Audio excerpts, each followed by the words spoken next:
We're now going through how to deal with the cross knee through pass, and with this we're going to also cover a reverse De La Riva. So it's a funny one where it can be an offensive position for the person on top, but it would be silly to just teach it as just a purely defensive position on bottom, because it is a position where you could open up some attacks for yourself as well. So we will cover not only how to defend your opponent's knee through pass, but how to capitalize if they happen to overcommit their weight, and how we can sort of capitalize and make it an offensive position as well, with the primary aim still focusing on defense being a guard retention instruction. Let's have a look at what the person on top is trying to do when they go for the cross knee through position and the options they have from there. So as a general rule, they're going to first look to try to control your legs. Obviously, without controlling the legs, they can't actually enter into a good cross knee through. So you're going to look to control both legs. Come in, try to pin the leg and pin the hips so that the opponent can't make much distance. From there, it's going to be looking to control the upper body, and there's various ways they will go about this. Once they've controlled the upper body, they can then start to put their knee to the ground, slide out, turn the hips, and finish the pass. Now with the cross knee through pass, there's going to be different postures and positionings that people will use, and different grips. Okay, sometimes they'll be gripping collar, sleeve. Sometimes it will be looking for an underhook. Sometimes they'll be gripping more close to the hip. Sometimes they'll be very tall postured like this, and sometimes they'll be low. Sometimes having the knee pointing a little more towards the center as well. If your opponent's gripping the near collar, or potentially going for a cross face like this, it's usually that they might be thinking about the long step, where they're trying to kick their trapped leg out of the guard. They may use the kneecap position to then redirect into a position like headquarters, or potentially to smash pass. It's possible they look to go underneath the top leg and switch to an under the legs pass. And it's also possible they try to take the top leg across and start to smash that leg into a smash pass. Just looking at the different types of knee cut entries, the first one that we covered is the knee cut entry from the headquarters position. You can also enter a knee cut off an attempted bullfighter pass. So I bullfighter, bring the hips to one side, and then drop into my knee cut. Sometimes off of an under the legs pass, people will try and go same side or cross knee through. Looking at preventing the knee cut. So let's say you come across someone that's got a really good knee cut. Every time you roll with them, they always put you in this deep knee cut position. If we're looking to solely prevent them from doing that, you could say there's 4 ways of achieving this. The very first thing you'd want to be doing is actually turning your hips to the opposite side that they're trying to knee cut. So let's say Lucky is always trying to knee cut me to my right side. So he's always trying to take me to his left side. What I can look to do is turn my hips to the opposite direction. So if he's trying to turn my hips to the right, I'm always going to make sure that I'm turning my hips to the left, but also bringing my hips out like this. So again, if Lockie tries to knee cut to my right, and I keep spinning to the left, it's actually going to be really hard for him to continue the knee cut. So this is the first thing. If we can't get our hips to turn the other way, we're looking at being really aggressive with this top leg pummeling to the shoulder and pushing our opponent away. So anytime Lockie tries to pull into the knee cut, I'm always looking to push him away. If he happens to settle in, because I have this frame, I can take weight off of his leg by pushing away and then retracting my leg. So the third thing we can look at doing is keeping our bottom knee really tucked towards our chest. So even if Lockie does start to settle into the knee cut, he has to really commit his weight really high above my hips. And even when he does step over this leg, it's not going to be the most stable knee cut, and it should be quite easy for me to off balance him from here and recover my bottom leg. The fourth thing we can look at doing is always making sure that our bottom leg that our opponent is trying to pin is stuck on the outside. So if I can get it to his hip, to his armpit, or into his bicep or shoulder, I should be really safe from the knee cut. Now, one thing that we can also look at in regards to this is making sure that our upper body always stays attached to the leg that our opponent is trying to pin.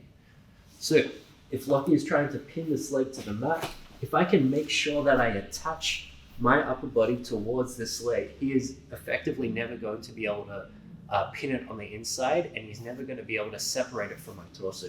So as he goes to pin it, if I invert, it's going to be a lot harder for him to actually settle in the knee cut. So in summary of preventing the knee cut, we always keep our hips facing the opposite direction that our opponent is trying to knee cut towards. We always make sure that our top leg is aggressively pummeling and pushing our opponent's shoulders away so that we can free our bottom leg. Always making sure that our bottom leg is pulled tightly towards our chest. And then we're always making sure the bottom leg is staying on the outside. And this also means making sure to take our upper body towards our lower body if it is starting to get pinned towards the mat. So when our opponent has come in for the knee cut and we missed our chance to prevent it from happening, what do we consider a good outcome from here? Because obviously it's a guard retention instructional, and the main form of retention would be to free the bottom leg and get back to an open guard. Like, we could definitely say we blocked the knee cut then, but that's only, I think if you just think of it like that, you end up missing a lot of opportunities. So I actually want to think in combination of retention, but also some offense. If you mix these together, you end up with a better result. Okay, so to recover from the knee cut, we've got a few options we're looking for. One is to recover our bottom leg. Okay, we can take our foot back onto the bicep. That's a great way to do it. We can potentially just establish dominant grips from reverse De La Riva. So reverse De La Riva is when I get this, or inside De La Riva, whatever you want to call it. It's when I hook inside this leg. If I have that and I have good frames with my leg and control with my arms, we can pretty much stop here and say we did a good job of preventing the knee cut pass if we get to this position. We could potentially have some really good offense as well. If Ari happens to step forward, anytime I can attach to this far leg here and get into a leg entanglement, then this is generally, it's really an upgrade in position for me. I could potentially spin underneath. So if there's a big gap, you often get a chance to spin under using the invert. And again, this gives you great offensive ability to try towards taking the back. Or we can start to work towards coming to something like a sit-up guard here, which can let us attack things like the single leg. So in summary, our ways of recovering are to get back to an open guard, to establish good control in the reverse De La Riva, to attach to the far leg to a leg entanglement, to open up space to spin underneath, or to attach to a single leg in sit-up guard. We're going to be exploring like how we're fighting with our legs and our hands and what we're doing with our bottom leg. And each of these battles, we might refer to any of those outcomes as a positive outcome from the position. So just be aware of what they are.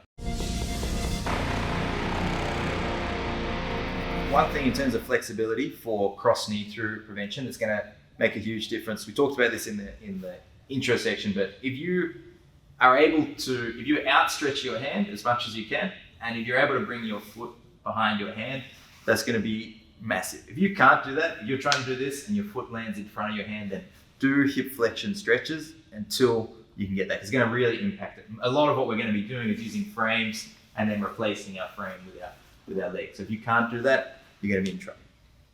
There are 4 key battles that we're going to break this down into, and I think it's really important to think of it this way because really, you can be in a number of different scenarios where there could be a different grip on your leg or a different grip on your collar, or you might have a different grip with your arms, but you're still going to be fighting each of these battles almost individually. Okay, so the first battle we'll talk about is going to be the battle for what we're doing with our arms. Okay, trying to frame and make distance and win this upper body battle here. Another key battle is what I do with my outside leg, trying not to let Ari control this leg and pin while I'm trying to get my leg to work to about a frame, or that has a few rolls here. We also have a battle for our bottom leg, which may be looking to catch the reverse De La Riva hook or work across the hip. Lastly, we have the battle for our head and torso where we're really looking to avoid our opponent from getting control of this part of our body. So sometimes that's going to be curling in, sometimes we'll be moving away and making distance. Before we get into the key battles for each of our limbs, let's just first talk about some concepts that we think are really important and should apply throughout.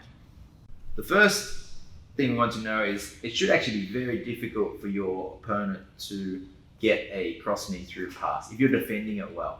They really have to control both of my legs to even get into a good position and control my arms too. There's a lot of moving parts that Ari would have to control to actually get into a position where the knee cut is going to be effective. So I think if you're getting knee cut, I really want you to have the mindset that shouldn't happen, at least not often. So we want to be making sure that, as long as we can control, if they don't have all of those parts controlled, we should have a very good chance at recovering. So top leg, bottom leg, or my arms, all should be working in this. The other thing we want to look at is always having our bottom leg really tight to our chest. If I have my bottom knee separated from my chest and the knee cutter can get into this space here, it's really hard for me to recover my bottom leg again. I'm basically solely relying on my frames and my top leg. However, when I keep my knee really tight to my chest, as well as reinforcing it with my bottom arm, when my opponent starts to knee cut, it's actually really hard for him to expose that space. The other thing as well is making our inside De La Riva hook or reverse De La Riva hook. So this is basically where my leg spirals from the inside of my opponent's knee and wraps around the outside of his upper thigh and hip. So I'm looking for my toes to connect towards his hip and for this knee to be pointed down towards the mat like so. Now this hook is you only really need to use this hook when your opponent is knee cutting. If Lockie was fully standing up and his knee was straight, I actually can't even wrap my leg around his thigh like the inside De La Riva hook. But I actually don't need to keep my leg here. I can always bring it back to the outside. Okay, so it's only when our opponent is knee cutting us that we keep this hook in. So remember, toes in the hip and knee pointed down to the mat, knee also tight towards the shoulder and chest as well. So when we look at the reverse De La Riva hook, and how does it actually work? Like, what does it do? Well, if Ari's trying to put his knee on the ground here, obviously once it's on the ground, this sucks, and I can't elevate him back up once this knee hits the ground. So we're trying to stop that from happening. And one way to do that is to push on the hip. So if Ari's trying to put his knee down, and I kind of push his hip up, put a bit more pressure, yeah. Like by pushing the hips here, I can kind of elevate the hip up, his knee lifts up, and that's great. Now, but that's using my left leg stepping on the hip here. But you actually, with the reverse De La Riva hook, you're creating something similar. You're getting a hook pretty much that's coming in front of the hip here. And think of it like you're levering the knee up. I'm pushing away with this hook, and my knee's coming towards me and levering like this, okay? Like so. So I end up doing this kind of kick up stomp action, but I'm not kicking away. That would lose the hook. I actually kind of need to push in and pull up as I kick up, doing pressure like that. And if Ari's trying to put his knee down to the ground, that becomes very difficult. I can elevate it, okay? So that's what we're looking to do. We're closing off the space, make him elevate his hip, which gives us a lot of room to set up. Pretty much most of our attacks can come once we've elevated our opponent's hips. It's very hard to get offense going if they get their hips low and their knee low like this. So we're using our reverse De La Riva hook and our other leg as well. Everything's trying to work to elevate our hip. For those who are unfamiliar with the inside De La Riva hook, we're just going to give you a quick drill for that now. So basically all the person on top is going to be doing is moving side to side and dropping into the knee cut position. Now make sure when you drop into the knee cut position that you're actually bending your knee and you're not extending too much at your hip. When you do this, it's really hard for your opponent to actually set the De La Riva hook in. But at the same time, you're probably not going to knee cut them either. So it should look like this. My opponent moves to the right side, I make my hook, then he backs out and goes to the left side. I set my hook, and we just keep swapping back and forth.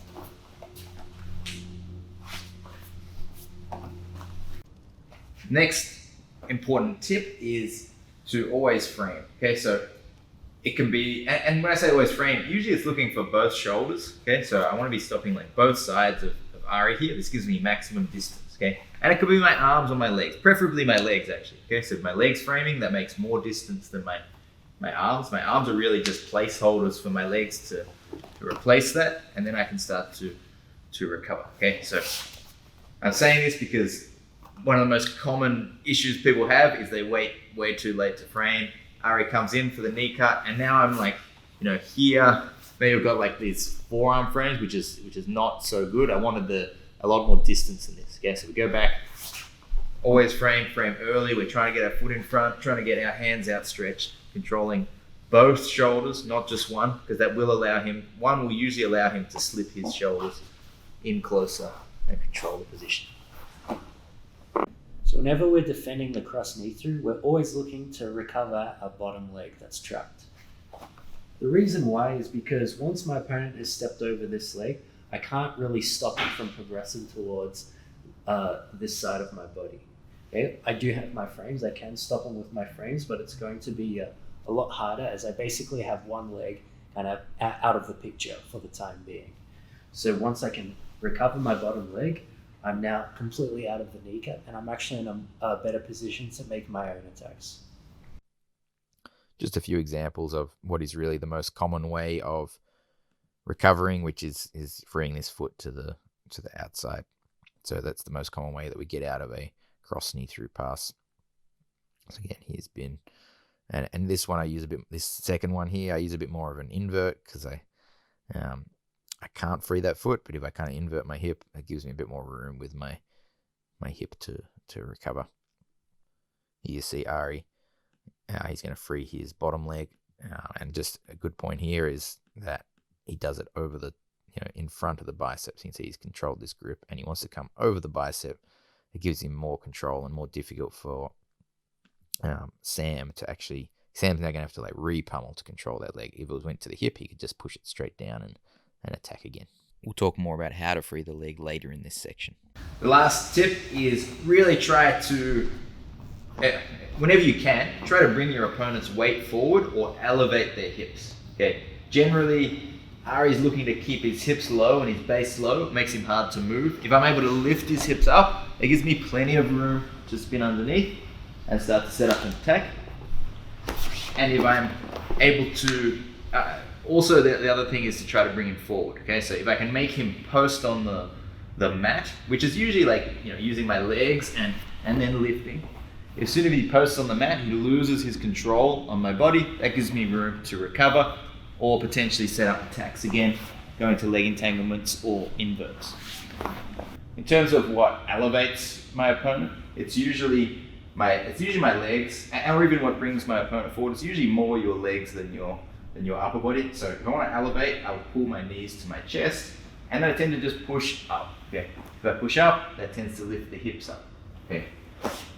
To bring forward, it's the same thing, but I need to lift my hips up too. Okay. So I pull in, and I lift my hips as I lift. You see that I brought Ari's weight forward, which exposes some of the attacks.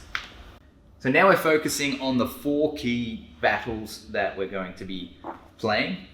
So that is what am I doing with my arms? So how do I defend with my arms to get good positioning? And when do I block the far arm? When do I frame? When do I reach to the leg or the far leg? We're going to talk about what do I do with my top leg? So when do I pummel to the shoulder? When to the hip? When do I use a knee shield? How do I pummel? What do I do with my bottom leg? When do I use the reverse del hiva? When do I want to take my leg to the far hip? What do I do if he manages to pin my bottom leg? And what do I do with my torso? Sometimes I want to be curling my torso in. Sometimes I'm going to be wanting to keep my torso away. And what do I do with my torso? Sometimes I'm going to want to be curling my head in. Sometimes I want to be keeping my torso away. And I also want to be blocking the crossface and preventing Ari from getting any good control on my torso.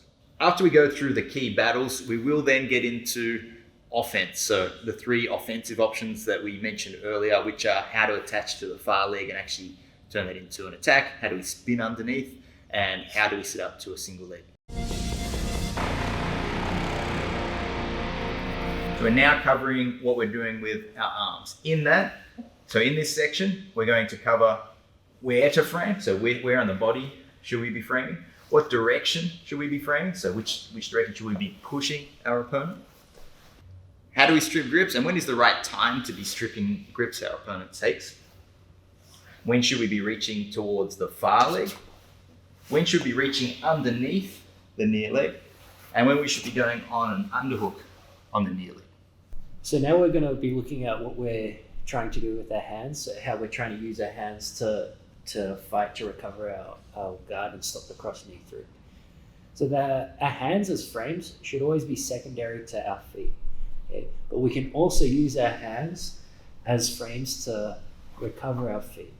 And now once we have our feet back inside as frames, we can use our hands to either prevent, say, a crossface or to strip any kind of control our opponent has on our upper body.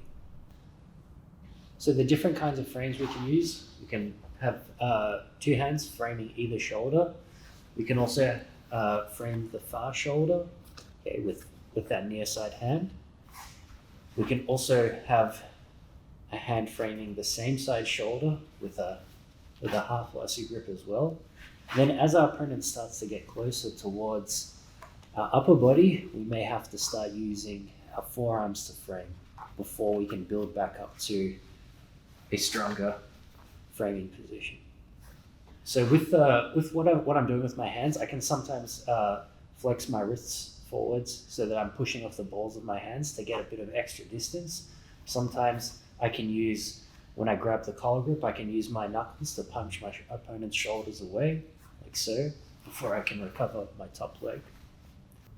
For a no-gi scenario, you can sometimes have your thumbs inside the armpit, and it makes it a lot harder for your opponent to pummel your frames off the shoulders. So we always want to make sure that we're covering both shoulders at all times. It can either be using both our hands or one hand and one foot. Anytime I leave a shoulder not framed, my opponent can basically start to connect that shoulder towards my body. Okay, so if I just frame the far shoulder, my opponent can cover my body with the near shoulder. If I just frame the near shoulder, he can pick up a near underhook or even a crossface. Always make sure you're framing both shoulders, whether it's with both your hands or a foot and a crosspost. Just talking about where to frame. So looking at where to frame, you can see I'm framing both shoulders. Bin's coming in with two shoulders at me here, and I want to take control of both. And you can see my left frame will give room for my left foot to pummel in, or at least a knee shield or something. If you don't control this shoulder, which I think is the most common problem, people go two hands on this far side, it really lets this shoulder collapse. Okay, so make sure you get that shoulder. Okay, now I've got my foot in front. I can actually change. My foot's in front. I can now potentially change two hands to the far side because my foot's controlling that. So you can see I change. But Bin goes to clear that, and then it has actually caused a little bit of a problem because he's now cleared my grip, and I can't actually frame that with my foot anymore. So that you can see that was an issue. But at the same time, I managed to get my foot to the outside. So as he went to clear that, I managed to get room to, or as he created an angle where it was very difficult for me to frame there, he gave me enough space for my foot to be working. Okay, so once more, framing as Bin goes to clear and close that gap so I can't reframe, he's giving me room to free my leg.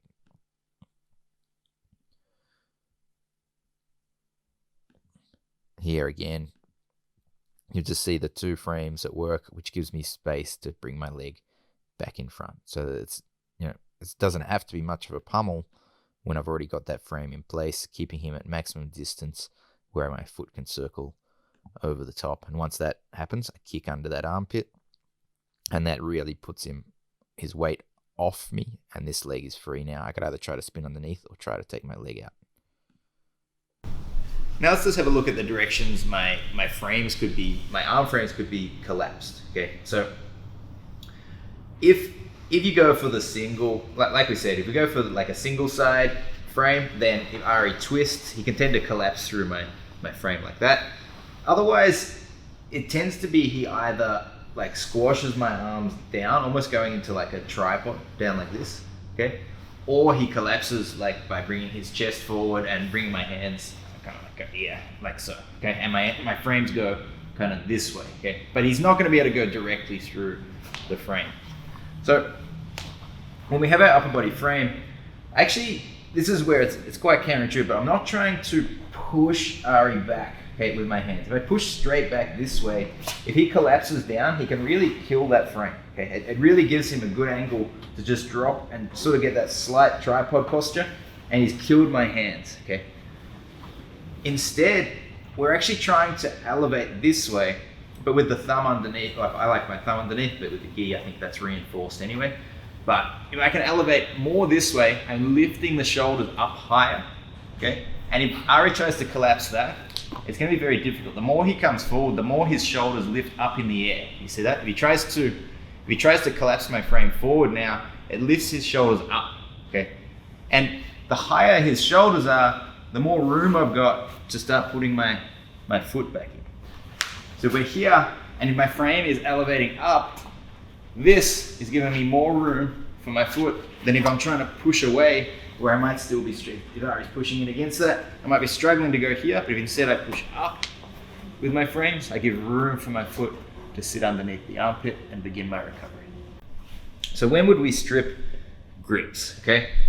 Now, what you don't want to do is have frames and then your opponent is getting good position and they get grips and you go, okay, I don't want these grips. You try to strip and you actually allow them to close the gap even further, okay?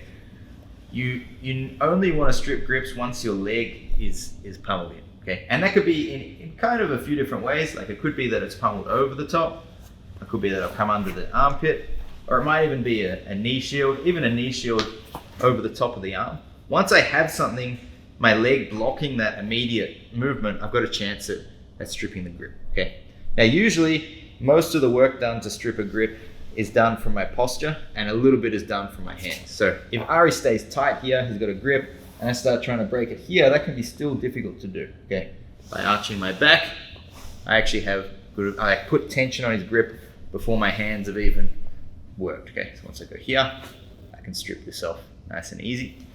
If the grip is on the near side collar, again, we don't let go with this. We want to swim over the top of that arm. So we've got like a foot in front of the torso or next to the neck. So we call this the half lasso. Control the sleeve here. Push with the leg to put tension on the grip and strip from there. A sleeve grip like this is probably one exception where we are trying to circle that almost immediately, because when he's got this sleeve, I can't really be framing. I might as well be working with it. Obviously, I'm still going to try to frame with my arm and my leg, but for the sleeve grip, we need to circle on the outside. Okay, so you go from here, circle your hand in over the top to the outside, and then if I keep circling in that direction, eventually that breaks the grip. Okay, so imagine I go from underneath in over the top, keep hold Ari, and round about here is where it's going to strip, and then we can control that arm to prevent Ari from re-gripping me. So you can control the wrist or get your own sleeve grip and keep your fist in between their ability to control yours, okay? So don't let Ari circle that. He would want to do the same thing to me usually, okay? And then he can control me. When should you underhook? Okay, so there are a few times when it is a good idea to underhook. Now, the first thing I want to say though is don't go for a waist underhook if they're standing, okay? If I go for the waist here, Ari can bring this knee to the other side of my body, and then I end up in a really bad position, like 3/4 mount or mount, okay? Because you haven't controlled the knee, okay? If he's standing, that's a huge threat. So if I'm gonna go for an underhook, it's actually gonna be going around the corner at the knee line, okay? Then if he tries to bring that across as I do this, that's very difficult, okay? So I'm really working to get around the corner with that. Now, when would I go for this? It's very hard to go for if Ari's controlled this leg and he's actually like got good control on leaning in. If I try to go for this now, I'm going to end up in a really bad spot. Okay, so I tend to go for it when I have control with my foot and Ari moves, like he gets frustrated and tries to move his body away to clear that. And you see the space he's giving me as he moves away to attack this leg. Okay, the more he moves away, the easier it is for me to get onto that leg and get around the corner. Sometimes you can force that yourself by actually pushing away and creating space to sit up to. When to reach for the far leg. In terms of the attacks that we can do once we've reached for this far leg, we are going to be covering this later on in the offensive section. So whenever we're dealing with a knee cutter, we have to be really conscious of how our opponent is distributing the weight through each leg, and also the positioning of this leg. When my opponent happens to step this leg too far towards my head, I have the opportunity to reach for this far leg. In terms of weight distribution, if I feel like my opponent has placed a lot of weight through this leg, and he's generally just having a lot of weight going through this direction, it's not a good idea for me to reach for this leg. If my opponent is a bit higher up, and I feel like he's actually putting a lot of weight through his knee cutting leg, he's therefore going to be a lot easier to off balance towards this direction, especially because this leg is light, like so. You can off balance your opponent in a manner that forces him to step this leg forward. So if I make Lockie post with this leg by controlling his collar and sleeve, by bumping him forwards, now I can potentially start to off balance him towards this far side. Common mistake that people will make when looking to reach for the far leg is, firstly, they're reaching for the leg at the wrong time in terms of their opponent's leg positioning. Also, one thing that a common mistake is not framing this near shoulder. Okay, so if I don't make this cross shoulder frame, if I look to underhook my opponent's leg now, there's nothing stopping the cross face. So in summary, we're only looking to grab this far leg if our opponent happens to step his leg forward, or if we can make our opponent step his leg forward by off-balancing him. If our opponent happens to put heaps of weight into the knee-cutting leg and he starts to track over towards my far side, I can also look to hug this leg. One thing you can do with your hand, especially your outside hand, is to reach it towards the leg here. Now, I just want to talk about when you would do that. There's two different ways we could do it. We could underhook the leg and we could grip the heel. If the shin is vertical, we tend to look for an underhook like this. Whereas if his knee and his shin is more horizontal, we tend to try to grip underneath the heel like this, okay? Now, when do we reach for this? Never reach for the leg with this hand unless you're controlling that far shoulder, okay? If I'm not controlling the far shoulder, Ari can always go for the crossface, and this really kills any attack I'm going for here, okay? So you'd usually want to have one leg controlling one shoulder, the other arm controlling the other shoulder, and then it's safe to reach because I know this arm can't reach me, okay? But if I don't have those grips and I reach, that's going to put me in a lot of danger. The purpose of reaching for this leg is usually to begin an invert. So once we connect to the leg, that usually allows us to bring our opponent up and we can start to invert through. So in summary, for our upper body frames, we're looking to frame both shoulders at all times if we can. If your leg is in front of one of the shoulders, then it's okay to frame, two hands on the one shoulder, or one hand on the shoulder, one on the bicep. If Ari's beating my frames, then I can start using a forearm frame, but with the aim of eventually working that back to more distance-based frames. Once we have some control, we can start using our hands for other purposes. For example, if I've got my foot in front of the shoulder, I might be able to work off this near side grip on the lapel and strip that. Or similarly, if he's got the far side grip, I can work to pummel my foot over the top, and once that foot's in place, I can start stripping that grip again, making it better to set up my attack. If Ari were to step too far forward with his outside leg, then I would potentially reach and try to turn onto my other side as quick as possible so I can start to set up a leg entanglement or X-guard style sweep. Just be careful with that, not to reach for a leg that is here. And sometimes people will bait you for this so that they can crossface. Lastly, if you have good positioning and your opponent starts trying to clear your leg by moving away, often that's a good time to sit up, gripping around the knee, getting around the corner, and using your underhook. We're talking about the placement and the battle for our outside leg. Okay, so first off, I want to talk about the role of this leg. The role is really to prevent Ari from controlling and getting close with usually this far shoulder here, this shoulder here. Okay, sorry, near shoulder. All right. So I want to keep that from getting close to me. And also I can be using that leg to make space and prevent potentially the hips coming close to me. So now if Ari tries to bring his hips close, that would be the low knee shield. And also to off balance. Okay, so without this leg, it actually becomes, without this leg in good position, it becomes very difficult for me to get any good offense going. Okay, but having that leg in position where I can start to push and elevate and move Ari's weight around will allow me to start to set up attacks.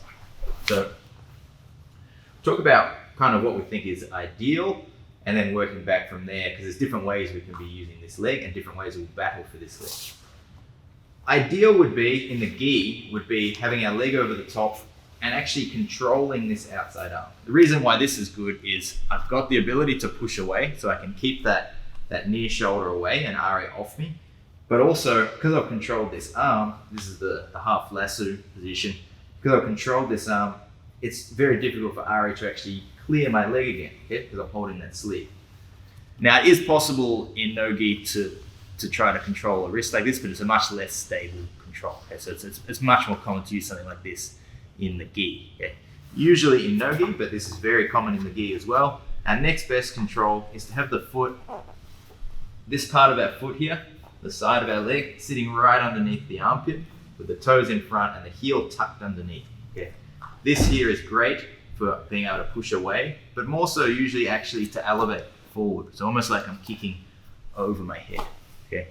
Now the reason why this is good, why it's really good to have your foot like this, it becomes much more difficult. If Ari stays where he is and he tries to circle that, it's very difficult to get rid of that foot. Okay. He really has to move away to be able to clear it, and that space from him moving away gives me space to actually counter and counterattack. Okay. So by him moving away, I might have a chance to then free my leg or work on a different attack, spin underneath and so on. So that's why we want that here, okay? A lot of the times people will put this foot on the bicep. I used to think it was either here or on the hip, okay? And both of these are much easier for your opponent to clear, okay? So if you see that, if I put it on the bicep, Ari doesn't really have to move away, okay? He can circle that almost where he is, and I can't keep that in place. Similarly, if I put it on the hip, he can just kind of move a little bit, and that will pop the foot off the hip, and now he's got control of my leg, okay? So our preference is to be putting our foot underneath the armpit here, and this is a much better control. Again, just be wary. If you're just pushing with it, they can probably strip, okay? So it's definitely much more of like a kick up than it is a push, which is easier for them to clear, okay? So that said, sometimes you won't be able to reach that foot to the shoulder, and you might be able to only get it to the hip, okay? So stepping on the hip here. If that's the case, we can push away and use that to make distance too. So generally our preference is to have the foot attached. If that is not available, then we tend to use our knee. So usually if Ari's managed to control my foot, I now can't get my foot in front at all, we start looking for knee shields. They can be a high knee shield or a low knee shield. Again, these control different things. A high knee shield will be used to keep his upper body away. So if Ari's trying to pressure in, I can block that, okay? And a low knee shield tends to keep his hips away. That's usually useful when I want to extend my back and retract my bottom leg. What we really don't want to happen is for outside leg is for our opponent's shoulder to beat the line of our knee. Okay. Now there's no knee shield and no pummel. I cannot pummel or knee shield back in front if I allow that to happen. So we really need to be like addressing this shoulder and making sure that at the very least we can get some form of knee shield. If you let your opponent get to here, they've now controlled your hips. You're in you're in now late stage knee cut defense, half guard. I'm going to give a quick demonstration here of where to put the foot. So as Dan goes in for a knee cut, see he's gripped my leg and stepped over it. I'm framing the shoulder. You probably can't see it just yet, but I'm framing his shoulder with my hand enough to get my foot in. Okay, and I just wanted to talk about where I put that foot. So you see my heel kind of scoots through underneath the armpit. And why that's important is if Dan was to try to circle my foot outwards, Can you see how it almost gets like he'd have to drop his elbow in and circle his hand to the outside? But having my foot like jammed against his armpit means when he tried to circle out, it wouldn't work. The only way to do that is if he disengages. So you can see he's close. And when I extend the foot, so I extend with it now, which gives me more space. Okay. I extend it right up. So this gives me much more room to free my bottom leg. Okay. And Dan, to clear this, still can't circle unless he actually moves away even further. He has to kind of like disengage, which he's doing now. Okay, now he's disengaged from the foot, but it's given me so much room that my bottom leg was able to recover. Now we're going to look at how we can pummel our top leg when we're defending the cross knee through. So we always want to be framing both shoulders with our upper body. Okay, especially because our lower body isn't really framing at the moment. So I'm going to frame, and I'm going to start to work my high pummel. Now, ideal situation when I high pummel, I just keep my hands here, and then I replace my left hand with my left foot. But if my opponent is doing a really good job of controlling my leg, sometimes I may need to use my hand to aid my leg coming over the top of my head and then back to the shoulder. If we're unable to get to the half lasso, we can try and elevate our opponent forwards and then swim our foot from the inside. So there's two pathways here. There's either over the top or there's underneath the armpit. The next thing we would be looking at is if our opponent has completely shut down our pummel and we're solely just confined to the knee shield. One thing to be wary of here, if you try and pummel from here by kicking your leg through, you are extending quite a fair bit. This can work if you can frame the shoulders and stop your opponent from closing the distance. If you don't frame though, they can just cover your hip. If you are just using the knee shield, make sure your knee is at the near shoulder. You connect your top elbow to your knee and then take a collar grip. You can go thumb up or thumb down. It's completely preferential for you here. So if you're having some issues with your high pummel, you should consider taking your bottom knee closer towards the center line. Okay, so what this does basically is if I try and high pummel with my bottom knee open like this, it basically means I have to go into more hip abduction to bring this leg back to the inside, okay, which is not something that everyone can do. But if I start to bring this knee closer towards my center line, there is less hip abduction and it's a lot easier for me to now open this leg up and bring my leg in for the high pummel. If my opponent chooses to scoop underneath my top leg, this is where I have to be careful. If I am not careful with this position here, he can start to cut the corner for a single underpass. So straight away, the second he starts to scoop under my leg, I can't let him maintain his shoulder underneath my knee. So I need to get my knee underneath his shoulder and use my top knee shield. Now from here, I have a frame momentarily. It's not a frame you want to rely on for a long period of time. I'm going to replace this frame with my hand, take my leg out, and replace it with my foot. Now I can either go back to my half lasso or my collar sleeve. Here we're going to see multiple examples of the high pummel against a cross knee through pass, and I'm going to show it because this has been an absolute game changer for me, learning how to do this. So you can see Ben and Ari does this so well. It's so frustrating, his ability to high pummel.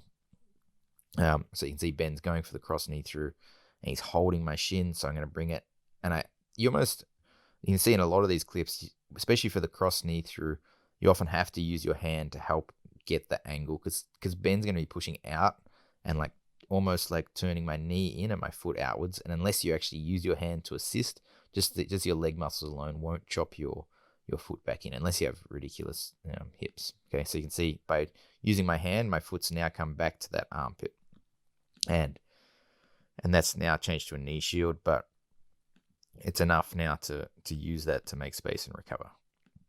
Here you'll see Ari. This is a relatively short high pummel, but again, he used his hand there. Sorry, I'll just go again.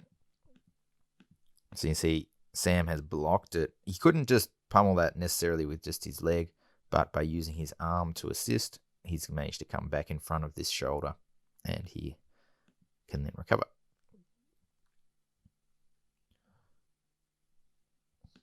We have two frames here, and you'll see me recover my high pummel, kick in the armpit, and that gets to recover. This time, Dan has a very good grip on my leg, and it's going to be much more difficult to pummel. So going the shoulders, so you can see like it's shoulders first. Don't let him close the gap, because there's no point grabbing your own leg if they can get so close to you that it's not going to do anything. But as I high pummel here, okay, now because he has to kind of posture up and lean to keep this pressure. You see he's quite high. I don't need my hand framing the shoulder right now. I can grip my own foot and look at my toes are pointing to the right side of the screen right now, and that means my knee's pointing to the right side of the screen, and that's a problem. I want my knee pointing the left side, my toes pointing the left side, so I can actually chop inside the forearm.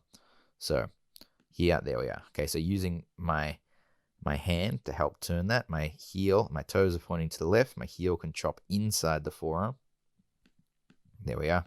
And my foot now is on the armpit. Now I can make a lot more distance and recover, or do my attack as well. So it would be the invert in that case. Here you'll see Ari, 2 frames, again framing this shoulder. You can see he's not got a high pummel just yet. He's just got like a high knee shield because of the entry that Lee did. But now, because of that frame, he's able to bring his foot over the top. Lee, I think, will clear that. Oh no, he won't. Okay. Another example, I'm trying to hold that leg. Once I've cleared the foot, I try to hold the knee to stop him even pulling his knee close to his chest. But Ari then, using that action, reaches over the top. You see in this scenario, like Ari's ability to externally rotate has helped him a lot as well, because I try to counter this by dropping my shoulder down, making my shoulder lower, so it's hard to chop through. But if you can work this angle, I probably myself couldn't get that. I'd probably have to go back to either just stepping the foot on the shoulder or framing the shoulder with my hand until I could get a better angle to get that foot in. But here Ari is able to, and that's something that I'll be continually working on for my mobility, so that I can do that too. And here's a good angle for the high pummel. Also, just worth noting there that you see in this, when in the end I managed to clear that, so I take that out again. If you feel like the high pummel is not going to work, you do need something controlling here. So if it's not a frame with your hand, then the knee shield is probably the next best option with that leg. So that's where Ari's gone he's put that knee in front, blocking me there in case I pressure in that way. So if we can and we get our high knee shield, we're going to then replace that knee shield or make some space, get our hands out stretched, and replace that with our foot. And that can let us start to set up our offensive reverse De La Riva. Okay. Another option though is to retract the bottom leg. We'll talk about the bottom leg in a moment and how we fight for this, but generally when I want to take this out, I need space. I'm already quite jammed up, and it's very hard to take my leg out when I'm like this. So high knee shield or low knee shield, I tend to want to extend my upper body for a moment, which allows my knee then, when it pulls back, to actually retract my foot. Okay. When I extend my upper body, keeping frames, I retract my foot, I can then place the foot on the bicep, and that will allow me to get back to an open guard, potentially a closed guard if that's what you want to look for. So what are our offensive options once we've got an active top leg? So once it's actually engaged and as working. Okay, now this is actually going to set up most of our attacks. Actually going to come from our ability to bring our opponent's weight forward and up, and also towards their far leg. Okay, so we're kind of working their weight in this direction. Okay, this can give us a lot of different attacks. So you could be using that to open up the space to spin underneath. You could be using that if Ari happened to step forward with this leg to catch into your X-guard, leg entanglement style entries. You could be using the space here to get access to sit-up guard, getting around the corner. And you could be using that space to give your bottom leg freedom to start to recover and get back into your open guard if that's your preference. So in summary, for the battle for our outside leg, we're looking to make sure we have framed to get enough distance to pummel that foot in front. If you're able to, control the sleeve as well. If there's no sleeve, then we've got our foot there tucked in right with the side step under the armpit, trying to elevate forward and create distance to start to set up attacks. Anytime our opponent has cleared that, we need to be framing immediately, keeping that shoulder away until we can pummel under or over, back into position. If that's unlikely, then we start to think more about knee shields. Like if our foot's really trapped and stuck, we start thinking more about knee shields, either using the knee shield to build back up or to extend our upper body, retract our bottom leg, and come in front of the bicep. We're just going to now look at the different roles our bottom leg can play against the cross knee through.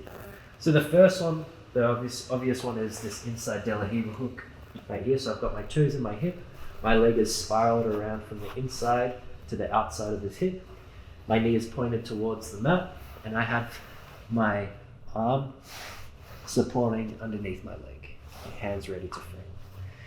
Now, from the inside De La Riva, there's different spots where we can recover our bottom leg to. So we can either take our bottom leg towards the hip, stepping on the hip. We can have it hooking the far hip, like so. Sometimes your foot will track slightly more towards the center line. You can have your foot stepping on the bicep, the shoulder, or the foot can go to a half flat sleeve. So with each one, firstly with the inside De La Riva, the main purpose of the inside De La Riva is to defend the kneecap. If I don't make my inside De La Riva hook, it's really easy for Lockie to clear my bottom leg. And now I'm solely reliant on my frames and just my top leg. The inside De La Riva is really good for stopping the kneecap because we can stop our opponent or make it harder for our opponent to get his knee to the mat. And if he tries to commit his weight into the kneecap, we can actually off balance him. So it's really important to have this leg here, this De La Riva hook. Now, with our inside De La Riva, as mentioned before, we have the option of spinning underneath for a back take. We can swap towards an X guard on this leg if our opponent happens to step it quite close to us. And then we have the various ways of recovering the bottom leg as well.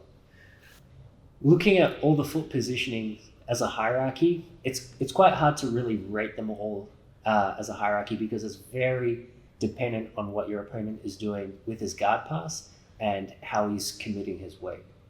So let's say if I am in the inside De La Riva and I want to spin underneath, if Lockie starts to bring his weight back, so it's really hard for me to actually spin through. If he keeps stepping this leg back, I can never actually spin underneath. Okay, but what he's doing is he's actually making it a lot easier for me to recover this leg back to the outside so that I can go back to an open guard. Now, in another scenario, what can happen is Lockie's making it really hard for me to recover my bottom leg. So he's kind of crowding the space and he's bringing his weight forward. So it's really hard for me to free this leg because a lot of the weight is going into this leg. It's really hard for me to actually take this leg out. But because he's doing this, a lot of his weight is coming forwards, and now it's really easy for me to bump him up. And then I can start to look at spinning through to this inside berimbolo attack to finish the back take. I just want to talk about getting the reverse De La Riva hook. And actually, we have Ari stepping back a little bit and on the entry. So as your opponent enters, it's a big mistake that I see is people tend to stretch out, trying to look for the hook here. Okay, if I look for it here and Ari brings his knee down, I will actually miss it. Okay, what I've done there is I've taken my knee too far away from my chest and my leg's too extended to actually catch a good hook. Okay, so you actually have to wait a little bit. You have to wait till, like, you can extend a little bit, but you don't want to extend too far. You're not trying to like shoot the hook here. I want to catch it as he comes in for the knee cut. So as Ari comes in, I go like that. Okay, so it's a little catch, but mostly curling under and pulling my knee tight. Okay, that's how I get a good reverse De La Riva. In terms of recovering this bottom leg, the first thing that we always want to make sure we do whenever we recover this bottom leg is to turn to our other hip. The reason why we do this is because we now change the direction of where our hips are facing, which means we completely shut down the kneecap. So once I recover this bottom leg and I start to turn towards this side, firstly I have both my legs on the outside, but now my hips are facing the wrong direction for locking to kneecap. If I recover this bottom leg to the outside and my hips still face the same direction, it's really easy for my opponent to kneecap me just by clearing this bottom leg. The other thing we want to look at is recovering our bottom leg and looking at some kind of upper body control. If I recover to the hip, it's really easy for Lockie to pin my leg down to the knee. If I go to the bicep or the shoulder, it's a little bit harder for him to pin my leg because he first has to swim to the inside of my shin and then clear my leg to the floor. However, if we take some kind of upper body control, now whenever we go to step on the hip, firstly, it's really hard for Lockie to pin this leg down, so he can't clear my foot off the hip. And now it's really easy for me to square up, and I'm now in a really good spot to attack. If I go to the bicep or the shoulder, it's the same thing. It's really hard for Lockie to clear my foot off the shoulder or bicep, and now I'm in a really good spot to hip out and also start to attack. So in summary, whenever we recover our bottom leg, we're always looking to turn our hips to the other side. If we don't have some kind of control on the upper body, especially the sleeve, we're always looking to step towards the shoulder or bicep and then get our hips out. If we have control of the collar and the sleeve, we can go to the hip or bicep. Because of our sleeve control, we're stopping our opponent from clearing our foot off the hip or bicep or shoulder. One factor to consider about whether you're going to free your bottom leg or not is the positioning of this outside leg. Okay, so if Ari has stepped wide here, if he steps back, if he steps that foot really far back, there's obviously a big opening to recover your leg through to here. Okay, whereas if he steps it forward, he can really shut off my ability to bring this leg in. Okay, so we need to be threatening to some degree that we're going to reach for that leg. Okay, if you want to take your leg out, sometimes it's good to just make them, like, for a moment, you start reaching for that leg. Just be careful not to give the crossface. Sometimes they're waiting for that. But you can kind of show that you're looking for the leg. Ari moves back. Now as I extend away, taking distance away from that leg, that might give me a bigger or better chance to retract my bottom leg. Right? Obviously, if he steps forward, then we can catch it. Okay. And the other thing is we can play with that too. Okay. By using our reverse De La Riva hook, pulling in and bumping forward, this can give us access to the leg. He might then worry, step back, and we play these off against each other. Okay. So again, as Ari mentioned earlier, if someone is driving into you a lot, the reverse De La Riva and spin underneath hook is going to work really well to extend and bring them forward relative to you. If they tend to be more backing away, making it hard to pull them forward, we can be taking our leg out and recovering. In terms of recovering it, often if we can, so if Ari did happen to pin this leg down, which is obviously a problem, we have two options of what we do with our bottom leg right now. I can either try to get back to reverse De La Riva or try to recover the leg. If I had a low knee shield with my top leg, I would usually focus on trying to recover this leg with a push-pull. I push with this and I retract this to my, so it's almost like a scissor action. I push with my bottom leg, extend my body, and I retract my bottom leg back. Okay, that can allow me to come across, hip out, and recover. Okay, so if I was putting some pressure on here, I tend to push-pull, retract, and recover. If I have a higher knee shield, the push-pull doesn't work as well. Okay, so let's turn. If I have a high knee shield here, the push-pull doesn't work as well. That works a lot better from here. So my ability to retract my bottom leg here will be much lower. But with a high knee shield, by pushing back and trying to elevate Ari, I might be more likely to get my reverse de la Riva hook back. Okay, this is particularly the case. I can actually have my foot in front. Okay, so if Ari's coming in, he pins the leg, and we end up here. I can often push, extend, and that allows that reverse de la Riva hook to return. Now, just looking at the different ways people, like when we can't get our reverse de la Riva hook and they've actually pinned our leg, there's two different positions they could take here. They could be putting their weight on your leg, which is usually, the idea of that is to pin your leg. It stops you from like moving your hips away and making distance. Or they could be pinning the knee down to the ground, which is more supposed to stop your bottom leg retracting towards your chest. Okay, so there is slightly different responses we have to take depending how deep they are in this particular knee cut. If their weight is on your thigh and you do have high knee shield, or potentially, or even better, having a top leg control, often by pushing, you will elevate the hips a little, and that will allow you to start to recover your reverse de la Riva. So if you look again, I don't have the hook. Ari's got his weight on my leg. By off balancing, his hips lift a little, and the off balance is it's not straight back. It is really like pushing his weight out like towards that free leg, which opens up the space to get that hook. Okay. But the high knee shield does make it difficult to do the scissor action to recover my bottom leg. It's not working in the same plane. For the scissor, we really have to go low to recover that leg. Okay. So if they get their knee to the ground, it's going to be hard to push and recover your hook. Usually if we're this late, I'm thinking about an underhook. Okay. I'm thinking about blocking the crossface, underhooking, and starting to try to fight for a half guard battle.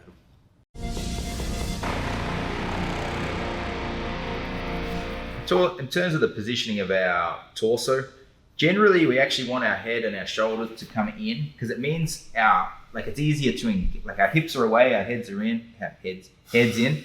It lets me engage my feet and my hands all at once. If the problem of having your head away is I really can't use my hands to assist me in the fight. So it now allows Ari to control my hips and my lower body and get control of that. Now, there is one instance where we do move away, which is when we have a low knee shield. What a low knee shield does is it makes any upper body control difficult to attain, because I can extend my upper body and that allows me to free my leg. So if you do happen to get a low knee shield, that can be a time where you want to extend your back and move away, but it obviously opens you up to getting your legs smashed. That's why it's not my favorite or Ari's favorite thing to do is not to go to a low knee shield as the first port of call, because it does give them a chance to control your legs. If we instead focus on keeping their upper body controlled with our legs first, they don't get a chance to control our lower or upper body. Generally with our arms, we're wanting to prevent Ari from any sort of direct access towards my torso like this. So we tend to want to have like inside positioning of our hands pushing out, but sometimes his hands will come in, for example here, and then we actually want to be more jamming his arm to his body like this. Okay, again, this will prevent him having direct access towards our body. So we can either be kind of controlling this space, allowing us to control this space underneath and open up and recover, or if our opponent comes in, again, we can jam it, and then again will give us space to come out to free ourselves and escape from the position.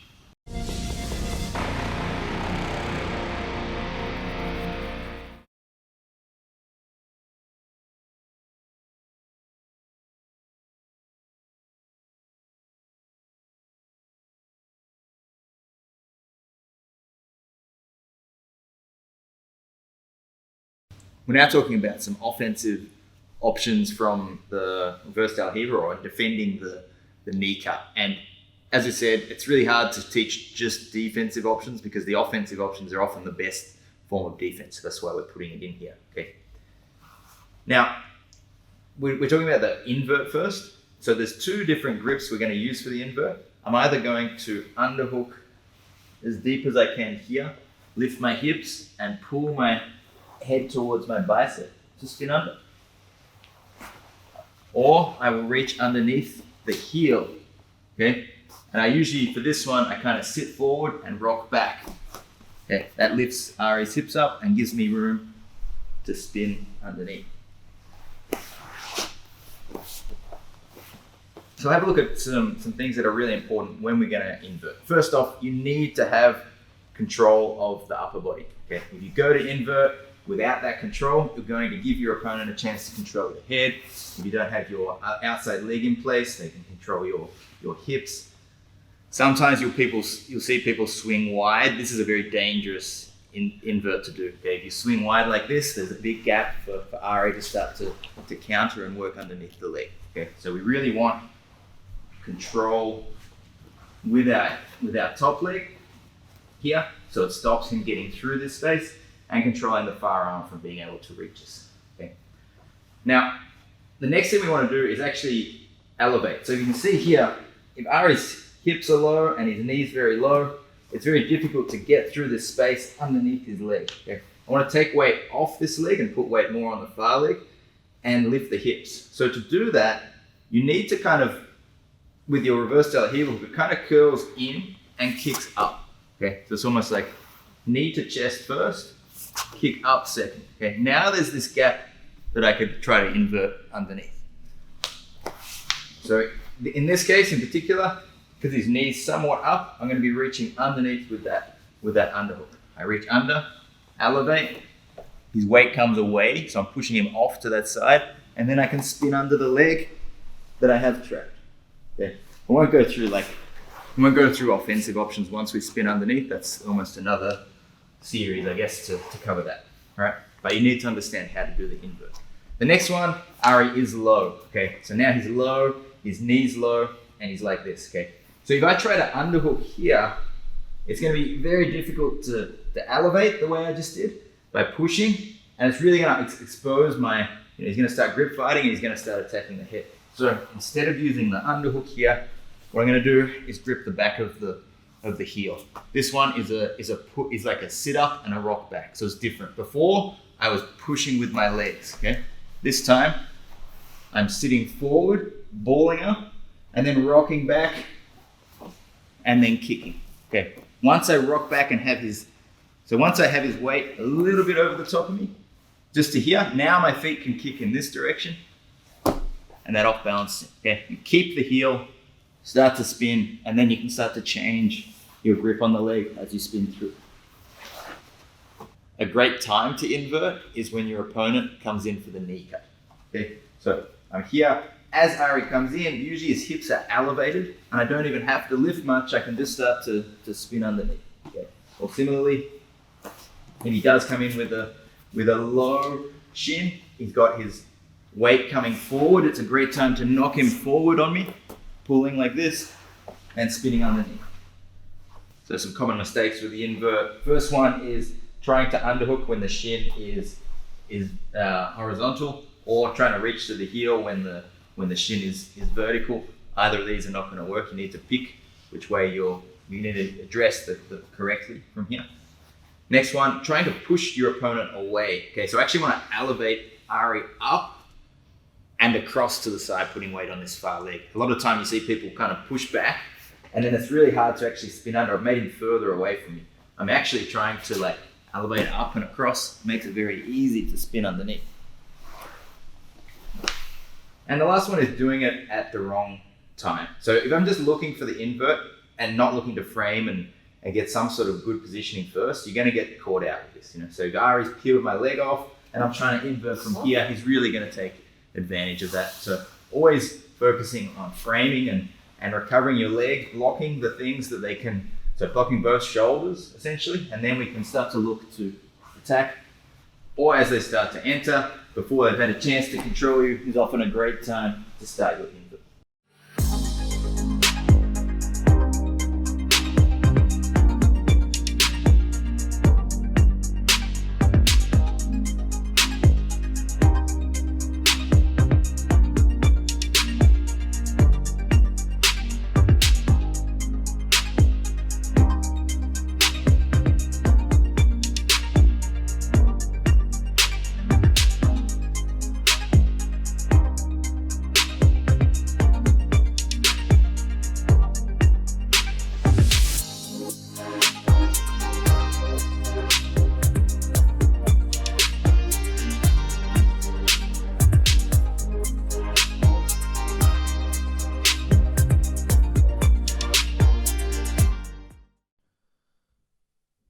so now let's look at the invert. So in this scenario, there's a few different scenarios. Usually the best time to invert is actually when you've got your foot in their armpit, able to elevate them up. But in this scenario, Ben's got a lot of forward pressure holding on to my leg, trying to prevent the high pummel. And I can almost try to invert through with that. But I think I do actually get my foot back in front. Oh, no, I don't. Okay, so as he's holding that, because he's got such forward momentum. So really what you want for the invert is their weight kind of forward and to the side like this, which is where Ben ended up just from blocking my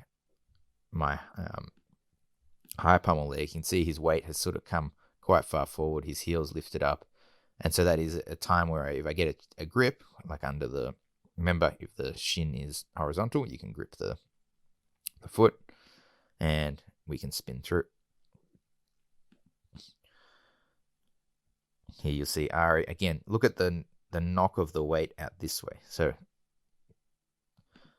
get used to trying to do this. Not I say out this way, it's also like towards the camera and towards this side too, okay? So knocks Mini forward and out to the side.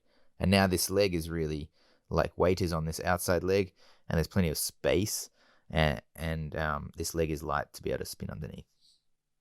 So there we are. Again, here I am with Dan. Very good brown belt. Foot goes into the armpit. This gives me ability to elevate. I'm going to ball in. So notice everything tucks in and then it's going to kick up as I rock my hips up in the air. And I've reached underneath the bottom of the foot here because of the shin being horizontal. And look at this. Bringing him forward and out towards the right a little bit. And that's now given me plenty of room to spin underneath.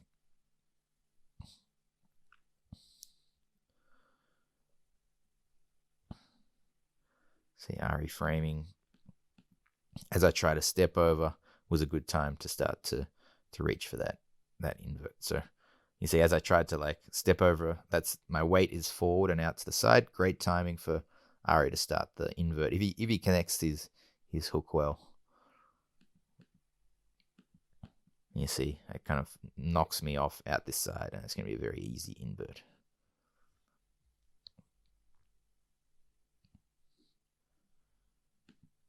And this is actually one where my invert gets blocked, and I end up doing an invert, which we're going to show in a moment, which is the late stage invert with a knee shield. I just wanted to kind of introduce this. So see, I try to invert, and Ari keeps his weight back. So he kind of counters it by managing to get his weight back and kind of circle his foot back around this way, which makes it very, so here, yeah, now he's circled back. It's very hard for me to use that invert. And I'm kind of left now without being able to high pummel with this leg. So that's where, instead of inverting here, well, the normal way, I get my knee shield. And to invert, I'm going to retract my bottom leg and put it on the ground. So with this knee shield and this frame, I'm going to be able to take my leg out underneath, put it on the ground.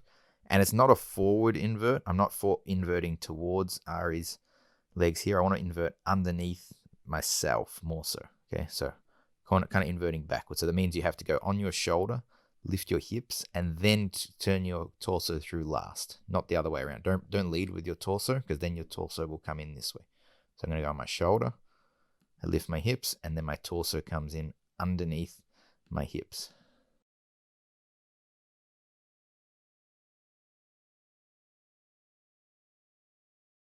This next inversion is a late stage inversion when our bottom leg gets cleared. So what can happen here, sometimes my opponent has managed to clear my bottom leg, so I can't make my inside De La Riva hook, and he's also managed to clear my top leg, so my top foot, and all I have is a top knee shield. So from here, a lot of people will have the tendency to turn to their knees here, but what we can actually do is completely recover the guard without conceding a potential chance for the opponent to take our back, or even conceding, say, an advantage for IBJJF competitors. So what I'm going to look to do is, using my knee shield, I'm going to try and push my opponent away, and this is going to help me turn onto my side. I'm making sure that my hands still defending my head, and my knee shield stays quite high, and I'm hooking the near rib here like so. I'm going to try and keep my elbow on the inside of my knee until I begin to invert. So I'm going to use my bottom foot to push off the floor as I turn towards my knees, and then I'm going to take my upper body towards my bottom foot to spin all the way through and recover.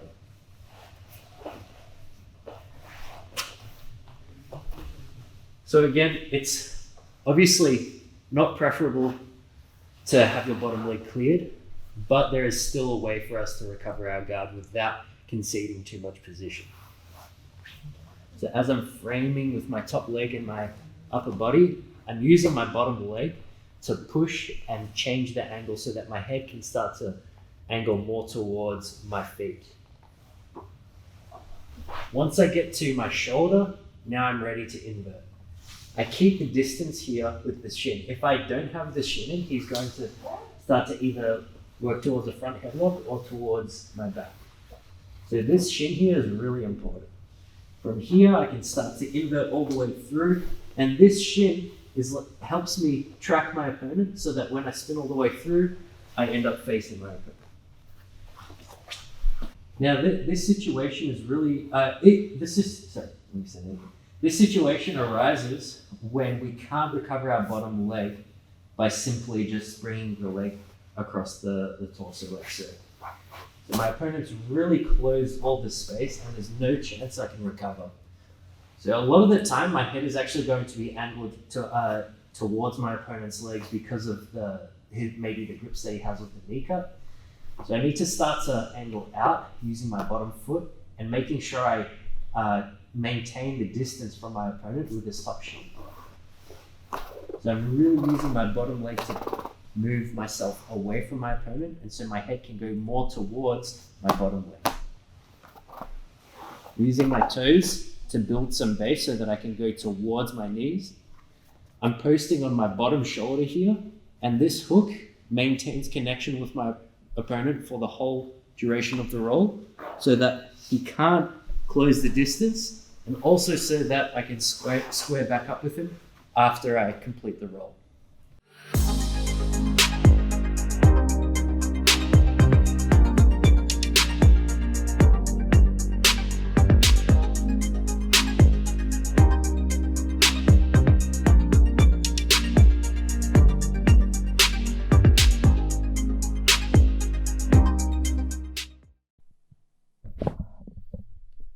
We saw an example in the previous invert clip of this late invert, but we'll just see another example now. So you can see my ability to high pummel might be reduced. Ari's blocked that leg and he gets his shoulder low enough or enough control of that leg that, see how he's kind of like gripped the outside of my foot. So if I try to swing my foot wide, it actually won't work. I'm actually not in a position when this is a good thing for passers, to jam that foot almost like down next to your hip. It makes it very hard to swing that leg wide up and over for a high pummel if you can get it to this point.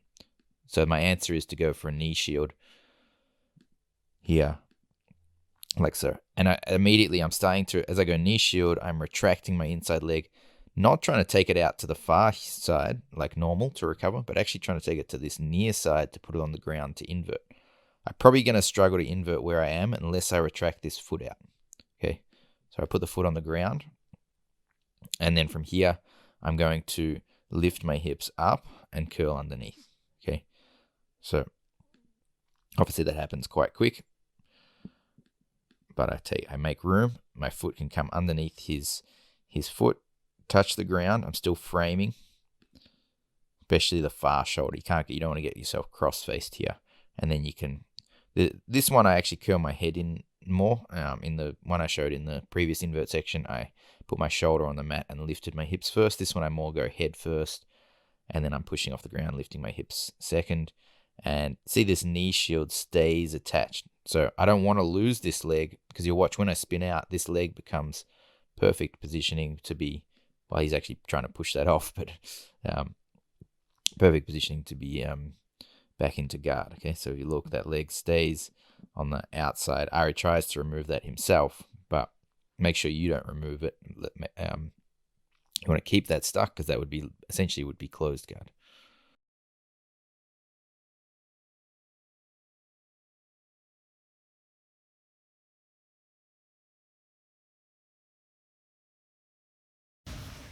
The next thing we're going to look at is how to attack the far leg for a leg entanglement. Now, this is not something that I always kind of prioritize first. I always prioritize trying to take out the bottom leg.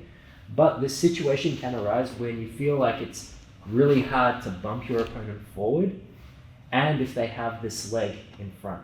Now, a lot of the times when people base and they don't want to base with their upper body, they may base with their lower body. Okay, so if I try, let's say I have Lockie's collar and sleeve, he obviously doesn't want to use his upper body to base when I off balance him forward. So what can happen is as I look to off balance him, he will step forward with his leg, which is essentially the correct thing to do so that he doesn't get bumped forward for a sweep or a berimbolo attack. So once I see this leg step close to my head with my off balance, now I can start to look to attach to it. Now, a common mistake you'll see is people look to scoop the leg at the knee. Now, this can work for some people, but the issue is because I'm just at the level of the knee, Lockie can put his knee to the mat, and now he can put all his weight towards that knee. So it's really hard for me to actually pull him to the far side. Okay, so I'm trying to take Lockie to this side, and if he puts his weight to this side, it's going to be really hard for me to do that. Now, because my hand is preoccupied with the underhook, it's kind of momentarily stuck. You can now start to hug my head. And all I'm left with is basically a half guard with no frames.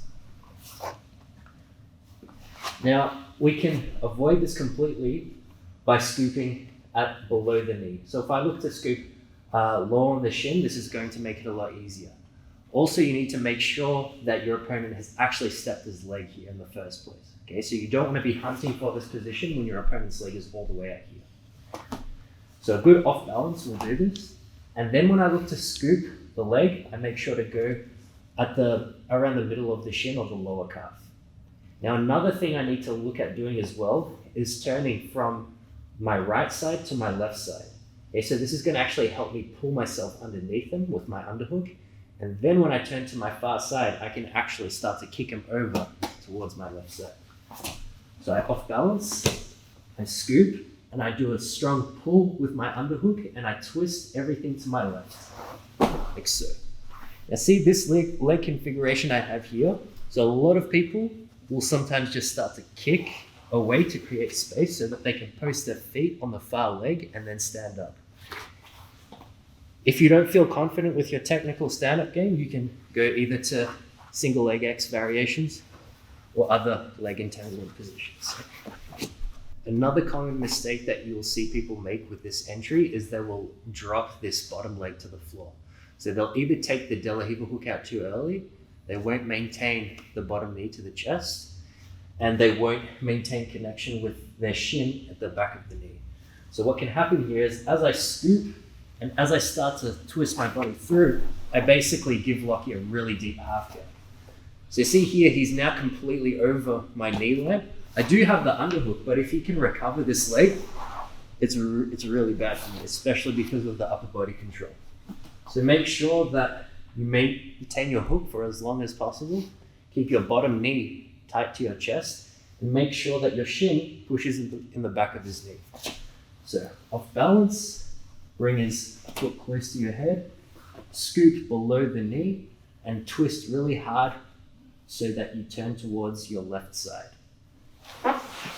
Make sure your hook stays connected to the back of his knee and thigh so that you can start to push him away, and then switch to your desired leg entanglement position. One of the more obvious mistakes you'll see people make with this entry is not turning their hips to the other side. So if I start to scoop and I don't twist my hips, I'm basically going to be stuck underneath a half guard or deep half guard position with poor leg positioning and frames. This is why it's really important for us to switch to the far side so that we can actually take our opponent's weight off of this leg and bring it onto this leg here.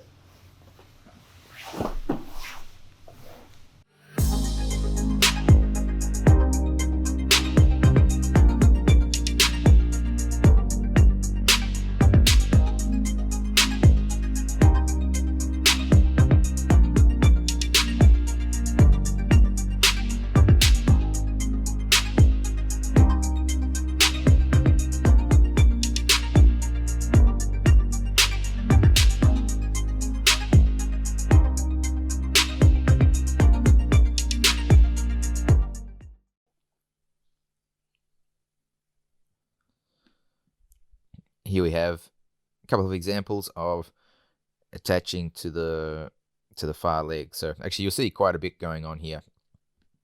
So I'm trying to high pummel, but Ari's really blocked my leg that I want to high pummel with. So in doing so, he's kind of pressured in enough that I've reached under the leg that I want to try to, and you can see his knee is bent, so his heel's off the ground. I'm kind of reaching for that heel to try to lift up and spin underneath. So I'm going to try for that. But I realize as I do that, so maybe we'll just have a look at that once more. I kind of reach for that leg, and then I realize as I do that this leg has stepped too far forward. So I'm going to change grip onto this leg, and that's going to get me into a leg entanglement. So I grip the leg. Notice here I'm blocking that cross face with my cross arm now. That's really important because otherwise that would be very bad. So I'm keeping that shoulder away. I'm going to curl with my right leg so that my hips come out underneath. I want to get my hips on. My hips want to eventually be on this side with Ari out on this side of me. So I'm going to curl with my leg there. See, that has brought my hips through. That little back heel was the thing that actually brings my hips out. Okay, and now I'm in a good angle. If I want to knock Ari this way, what do I have to be worried about here? I have to be worried about his hips coming over the top towards like almost mount. So the thing that's going to stop that is my knee here not kicking through, but keeping in front of this leg. Okay, so it's my shin or my knee need to block that. And there we go. Okay, see that knee blocking that leg from coming through. And I should be able to stretch him out now and get both feet in front. And now we have good position. There's another example. So this isn't always the case, but it seems to be against Ari. This has happened twice, so maybe that's just a sequence that seems to happen. I tried to go for the invert here. Often with this invert, you can see I'm trying to bring Ari forward, right? So what stops him going forward is planting. He has to kind of step forward to stop his weight going forward. Having like a post out in front of him, which is his leg, stops him being brought forward with this invert. So I've reached under the leg, but then that maybe exposes too much weight on this far leg, so he can't move it out the way now because he's got weight on it, and that allows me to grip it. There we are. And then you can see this knee position, trying to prevent Ari from sliding that through, because that would still be a bad outcome. So I need to be pushing with that shin. Just comes in front there.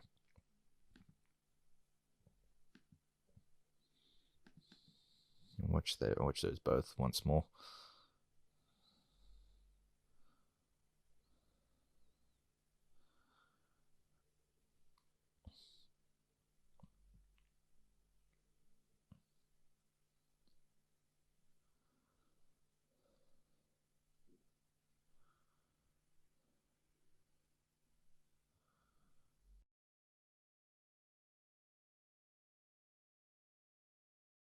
All right, one other option we have is to reach our arm around the leg, coming up to like a seated guard or to an underhook, okay?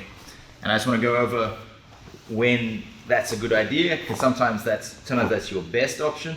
And sometimes if you really like the sit-up guard or half guard style, that might be your preferred method to direct the fight from here anyway. So first off, what do we really, like a couple of things we really have to worry about when we start reaching towards the leg. The first one is if Ari can underhook me. So if I just reach and he can underhook me, now I'm going to be in a lot of trouble and I'm going to get stuck in a very bad half guard.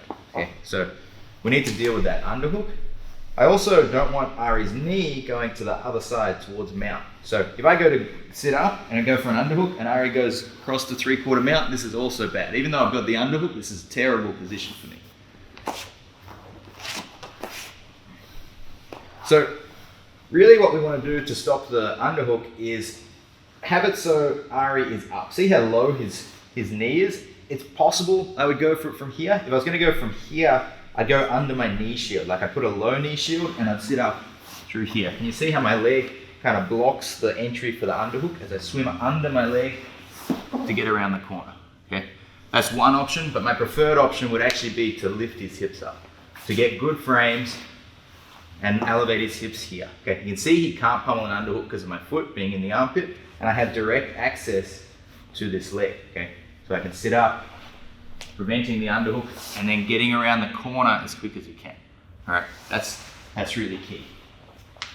So one other time where something similar might happen is sometimes you get good positioning, could be here, could be on the hip, and Ari wants to clear this by moving away. So he kind of like moves his body away to clear it. Look at the gap he's given me to attack the leg. Okay. Again, that is even better if it's on the shoulder. He goes to move away from the shoulder, and I get a good chance to go to the leg. Okay. Now, the other really important point, which I talked about, was not letting them go towards 3/4 mount. And that's going to come down to making sure that you control the knee, not the hip. If someone is standing up and you reach to their hip, he has the knee free to drive across the far side. Okay? I always, when someone is standing, will focus on the knee and forcing the knee to the inside. Ari doesn't really want his knee coming to this side of the body without an underhook. Okay? This now, if he puts his knee down to the ground, I can go to an underhook. If it stays up, I'm in the seated guard position. Okay, sit up guard, scooting around the corner.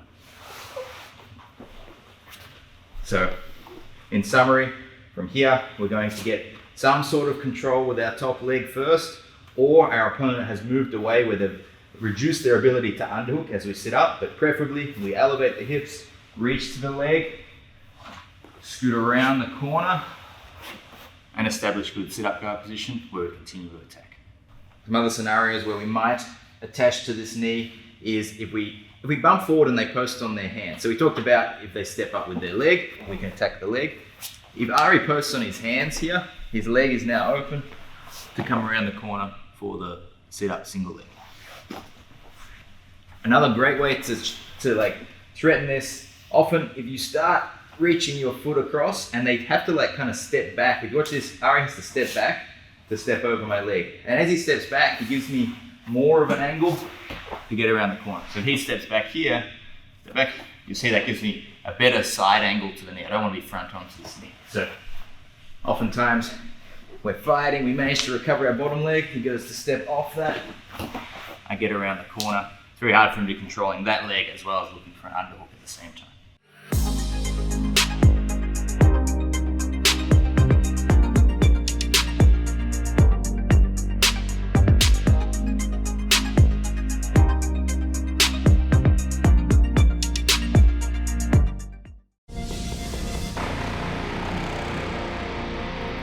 Linking the techniques for cross knee through pass. Okay, so we go back. First things we're looking for, if you have your feet in front and you're controlling their bicep or their posture, it makes it very difficult for them to step over. But if he does start to step over, we want to make sure both shoulders are controlled. Okay, so that can be with your hands or your feet. Okay, so you can have your outside foot on this shoulder, and we can then focus on this arm. Otherwise, two hands are going to this shoulder. And we're always trying to bring our opponent's weight forward and up. Okay, we're trying to elevate their hips. Right. So with our outside leg, we have our hierarchy of positioning. Ideally, it's going to be here or over the top of the arm, but controlling the sleeve if it was in the gi. No gi, we want it at the best position is going to be into the armpit. Otherwise, you can go onto the hip. You can have a knee shield, a low knee shield, or a high knee shield. High knee shield generally being preferable to low knee shield, depending where you want to go from there. So at all times, we're trying to play this battle to get that leg in front. We're also playing this battle for frames, and I'm playing a battle to try to be in control with my bottom leg. That could mean I have a reverse De La Riva hook. So if everything's working well with my reverse De La Riva hook, I can start off balancing Ari. Or I can, if he's moving away, so if he's pressuring in, the reverse De La Riva hook is very good at off balance. Okay, if he's moving away, our leg tends to be looking to come in front of the shoulder, in front of the bicep or shoulder, and hipping out. So when we recover our bottom leg, ideal is going to be on the bicep. If you are controlling that arm, bicep or hip is good, but one of the main things you look to do is recover the bottom leg and hip out. That kind of resets and prevents them from re-attacking the cross knee through pass. We have some offensive options as well. If our opponent happens to step the leg forward, we can start to attack and get into some leg entanglements. We can, if we are able to elevate the hips and lift up with control here, we can underhook and spin underneath, or if the shin is low, we can sit forward, rock back, and elevate the hips with the heel grip And if they leave a big gap, we may leave a big gap here, we may be able to sit up for a sit-up guard getting around the corner. So try to play these battles off each other. Take note of whether your opponent's driving in or moving away. If they're moving away, you're trying to free your bottom leg more, but always trying to pummel our legs. But it's very difficult for your opponent to control all of your limbs at once, both legs and your arms. Okay, so something's going to be framing, the other one's going to be working, and you'll find a gap to start to pummel back, frame, and make better positioning for yourself. If the passer wants to really block this top leg, it's hard for them to block the bottom leg. So if Liv keeps this bottom leg tight, I can keep tight to this top leg, which stops me like trying to high pummel this leg. That's difficult, but she'll have plenty of room to free her bottom leg. If I want to stop that bottom leg freeing, I have to actually move myself more around here to block. Now to try and free that bottom leg. That's going to try and pummel with your foot. You can see that probably not going to make it, but now it's hard to stop this high pummel from working. So it's important to recognize what type of pass the person on top is doing, like where they're trying to pressure, and try to not fight against that so much, but free the leg that is actually not taking the pressure. So first off, I'm framing both shoulders. I can feel that Dan's wanting to step into headquarters. He's managed to pull my foot past the line of my hip, which is not good. So I'd rather have this knee back a bit, but when he's holding that there, or both legs like that, it's kind of going to be difficult to stop him from stepping over. I want to be pulling my knee back, so I'm framing to stop him closing that distance. So he steps over to headquarters, and now it's my time to look for a high pummel.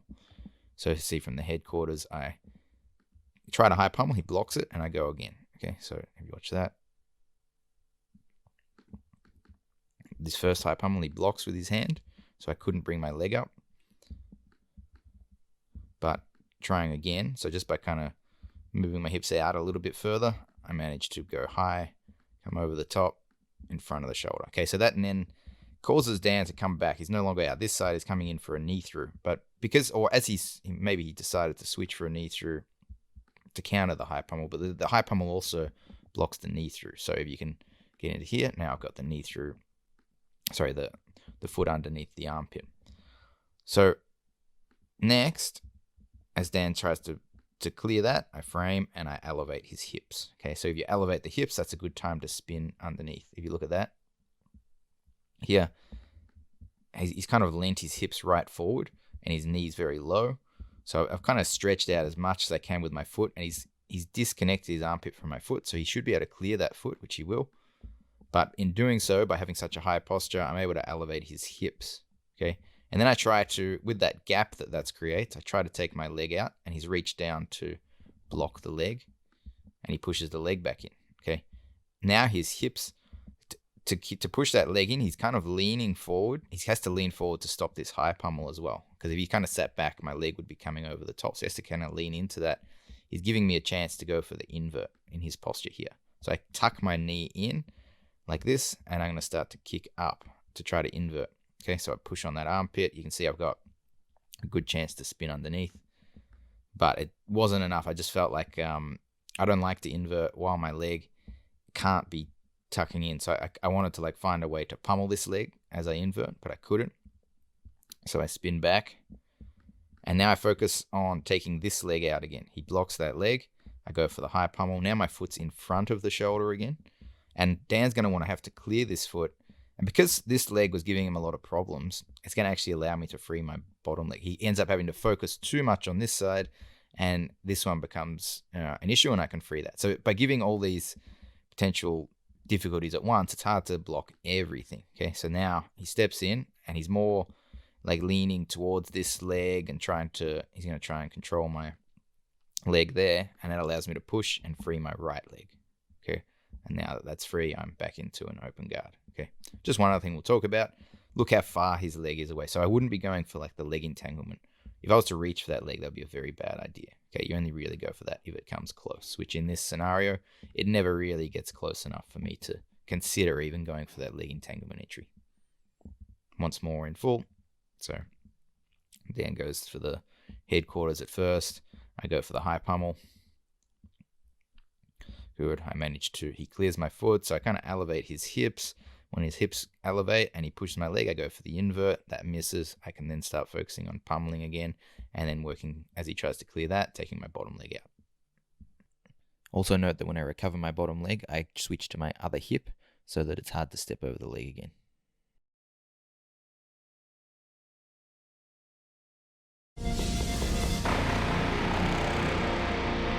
So we're now just talking about how to deal with different grips. We'll just go through them individually, and Ari's going to show how he deals with them. First one is when I'm going for the crossface. Maybe we won't deal with once the full crossface is established, because that becomes a very late stage thing. We'll deal with that later in the half guard section. But if I was going to crossface. So because the crossface is coming, I really want to prioritize both hands addressing the arm that's cross-facing. So I've got a cross shoulder post, so his shoulder can't come close to me, and then I'm framing at his bicep and forearm so he can't get close to either my collar or my head. Now, I don't have my top leg inside just yet, so first thing I will try to do is get my top foot on the inside. Now, top foot in front. Because I'm not framing this shoulder, it's quite hard. It might be quite hard for you to just throw your leg in. Okay, so what you may want to do is either bring your knee over the top, or pummel it underneath. Now that you're here, you can start to create some space and then bring your foot back inside and take a collar sleeve control. If I was to grip the collar here.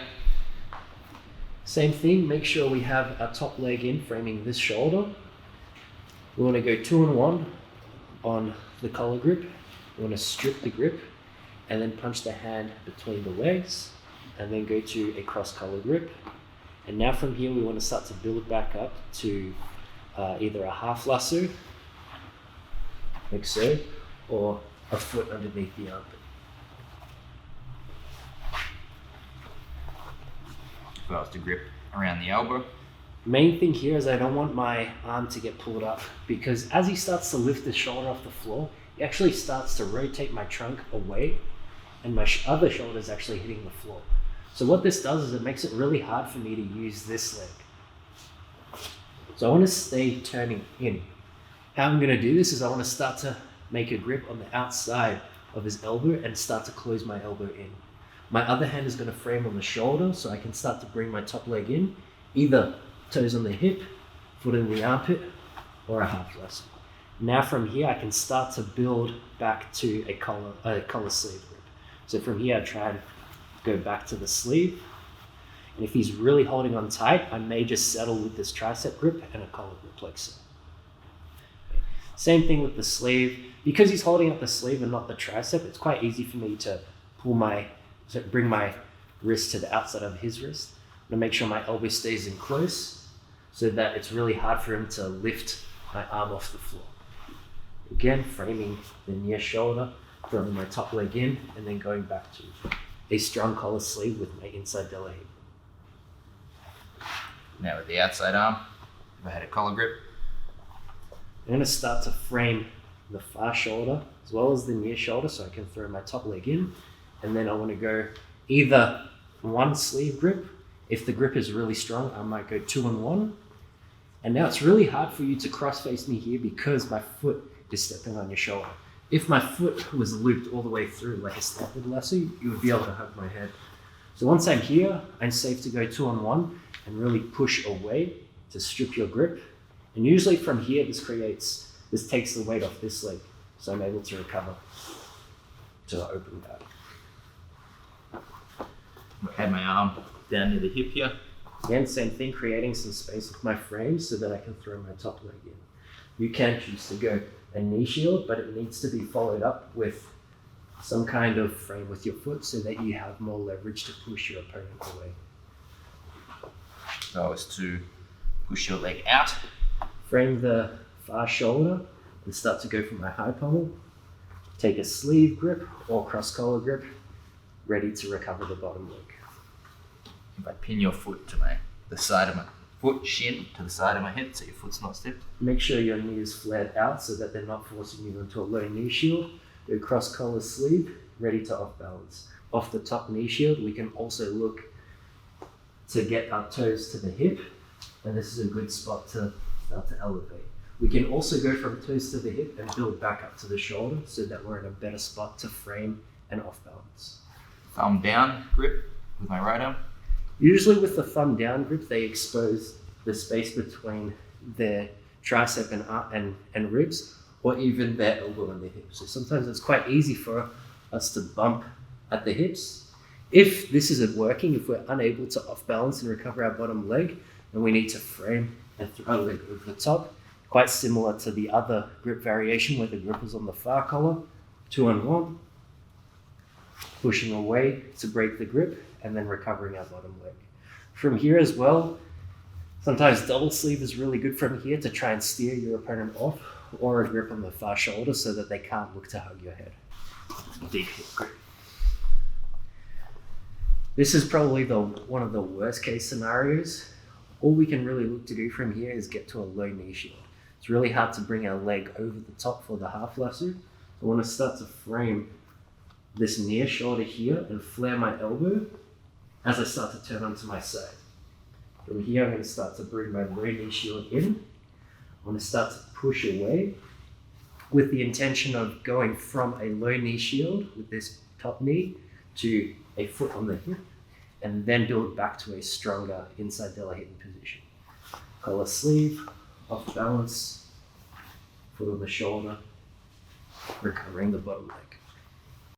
Now we're talking about defending particular types of passes and troubleshooting the specific things that can happen within those passes. We're not going to cover the cross knee through pass just as it is, because we feel like we've already covered that in our previous section on all the different things we're looking for there. So we're going to cover things such as the long step, if someone tries to go to a smash pass, if they try to go under the legs, or if they go for a power knee cut, how we deal with those scenarios.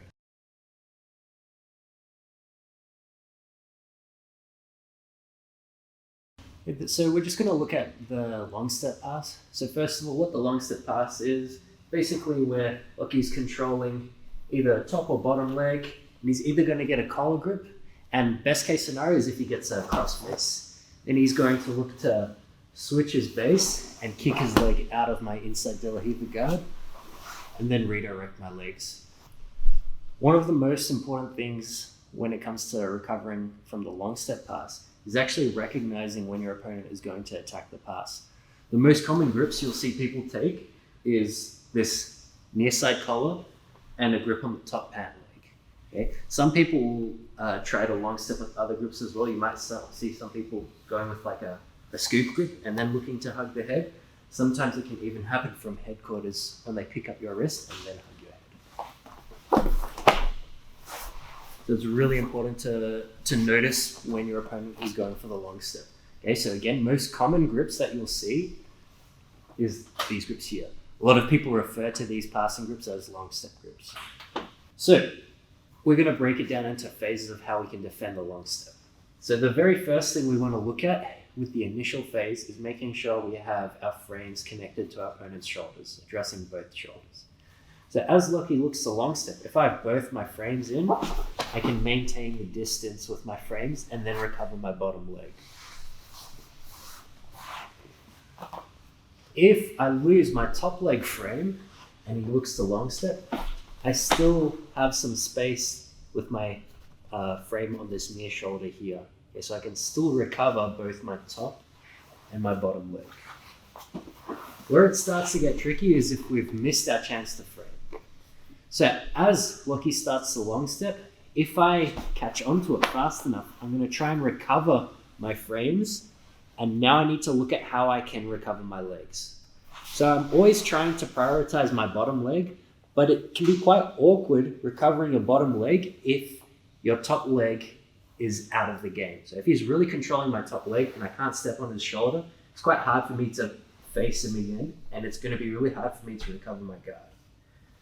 So how I would go by prioritizing my recovery from here, first thing is frames. Second thing is I want to look to throw my leg to this near shoulder here first. Now from here, I should have a platform to push off. It's going to help me square up whilst maintaining distance and then recovering my bottom leg. Usually from here, whenever my opponent feels that I'm recovering this bottom leg, they want to bail on the pass. Now, a later stage, if Lockie has long stepped and I haven't been able to recover my frames, I'm going to try and use the bottom leg inversion. While I'm here, I'm still trying to work the previous recoveries, and when I feel that it's really not working, I'm going to start to use my bottom leg to invert through. From here, before I use the bottom leg inversion, I ideally want to have some kind of connection with my opponent's body. It can either be under the armpit on the near side, or stepping on the far shoulder, or underneath the far armpit. When we invert, we can square up and recover both of our legs. So if I can either lasso my leg to the inside, or if I can pummel my foot to this shoulder here, when I spin through, I should be able to square back up with my opponent with both my legs in front of my opponent.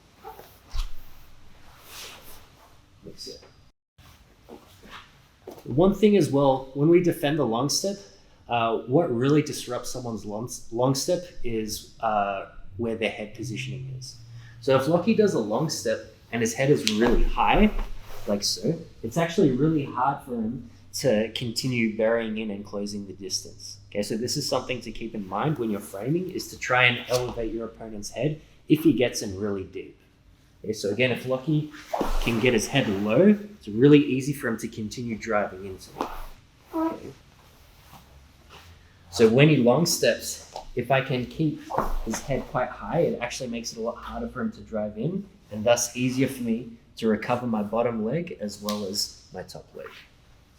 Recognize the grips, maintain both of your frames. If you don't have your frames, try and recover them as your opponent long steps. Make sure to redirect the head upwards. If all of this isn't working and you're very late, try and invert through with the bottom leg.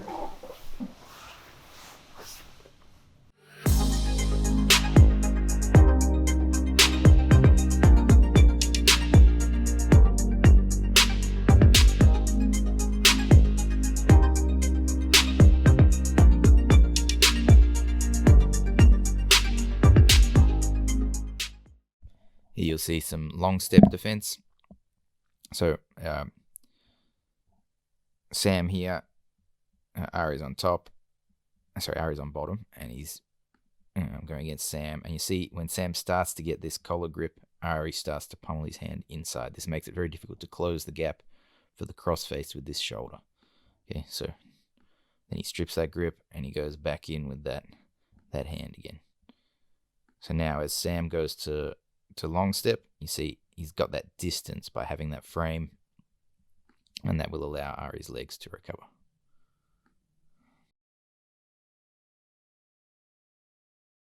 Sometimes the person's cleared your top leg like this, they're pressuring in, but your reverse de la Riva hook is blocking their knee cut, and the way they want to deal with that hook is actually by walking to the center, and you see how I've lost my hook now.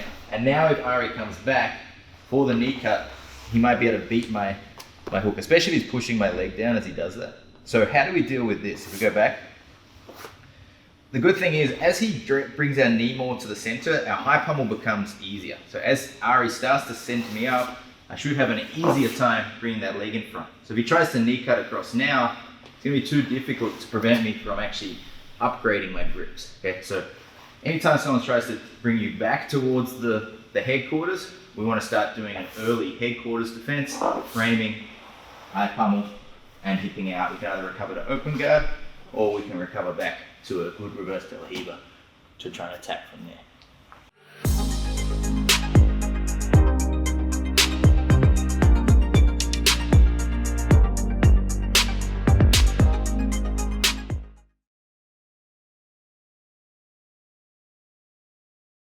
So defending if someone tries to go underneath your top leg, like this, okay?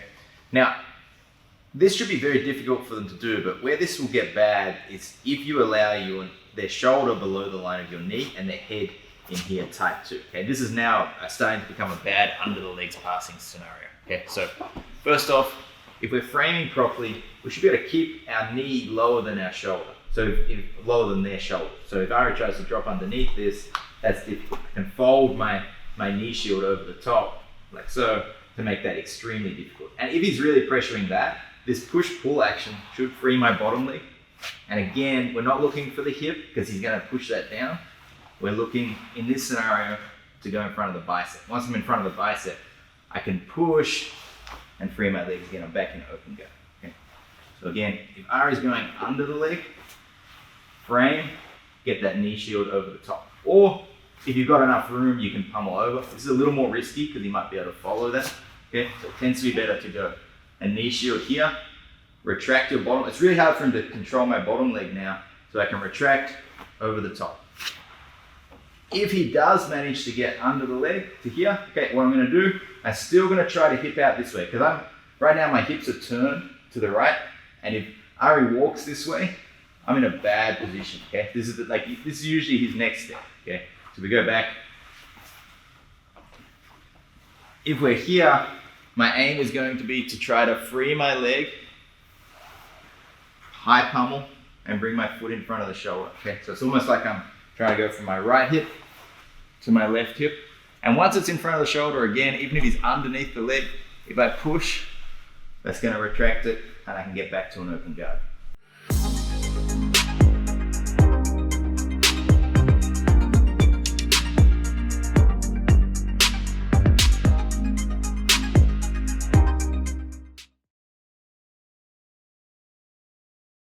Really common one that can happen here is from this knee cut position, Lockie will start to back out, clear my hook, and shin flick or shin cut over my leg, and then start to redirect the legs.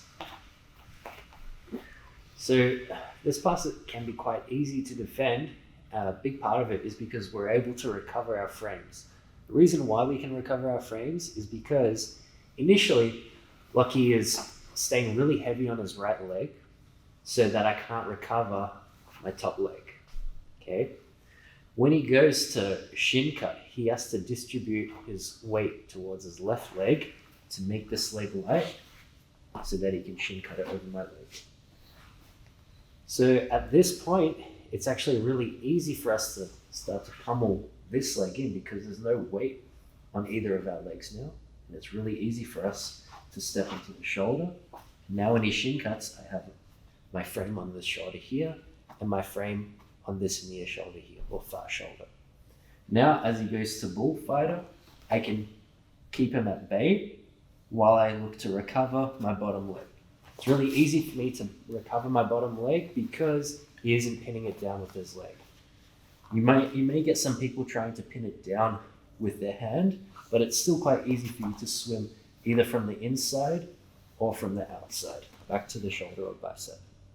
Quick summary, so we're trying to recover our top leg, we're framing, our opponent decides to shin cut the leg to go for a bullfighter. Now that the weight is distributed to this leg, we can start to pummel to the near shoulder and the shoulder.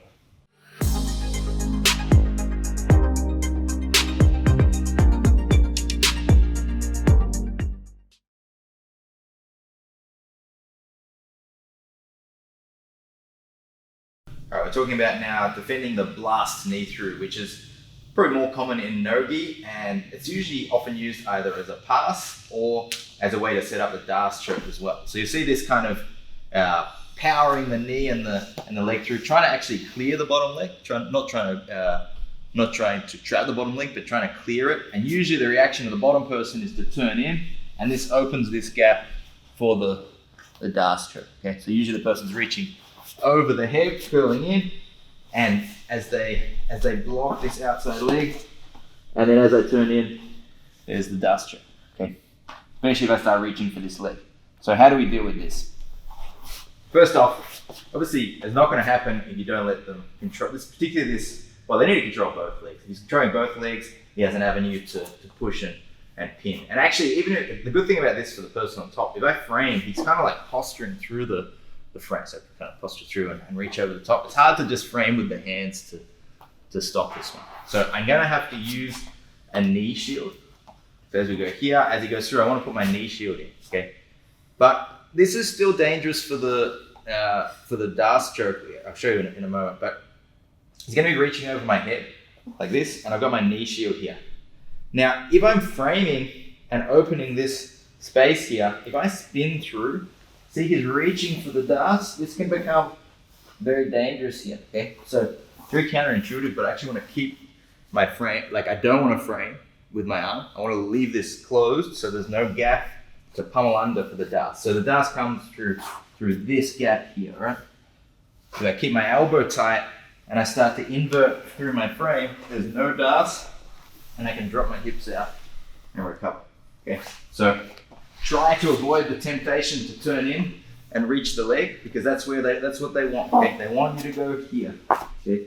Instead, we're going to frame, keep our arm tucked, get on our shoulder, lift our hips, roll through, and recover.